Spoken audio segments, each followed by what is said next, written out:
মধু খাওয়াকে হালাল করে দিয়েছে। মধু খান আপনারা? আজকে খাইছেন কে কে দেখি? আজকে অনেকে খাইছেন? মাশাআল্লাহ, হাত নামান। মধু 5-6 চামচ খেয়ে দেখেন একসাথে। মদের বাবা এটা, চিল্লায় বলেন ঠিক কিনা? শরীর গরম হবে, অনেক শক্তি হবে।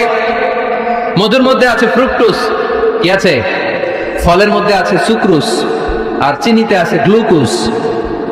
ফ্রুকটোজ আর সুক্রোজ এটা স্বাস্থ্যসম্মত, এটা ভেরি হেলদি ডায়েট। এটা খাবেন, তাহলে সুস্থ রাখবে কে?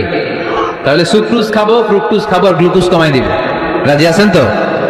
এরপর ইসলাম আমাদেরকে বলল ঢোল বাদ্য বাজানো এটা হারাম, অশ্লীল গান বাজনা হারাম, নাচানাচি হারাম।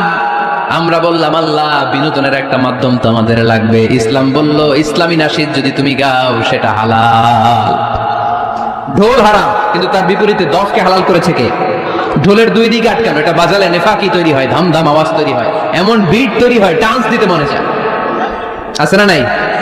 প্রায় মাঝে মাঝে দেখি ওই গায়ে হলুদের অনুষ্ঠানে ইত্যাদি ইত্যাদি অমুক অনুষ্ঠানে বাসার ছাদের উপরে এমন বিটে হেভি মিউজিক্যাল ইনস্ট্রুমেন্ট দিয়ে এমন গান ছাড়ে, পুরো এলাকাটা কাঁপে ওনাদের সাথে। দুম্মা চলে, দুম্মা চলে, খালি কি চলে?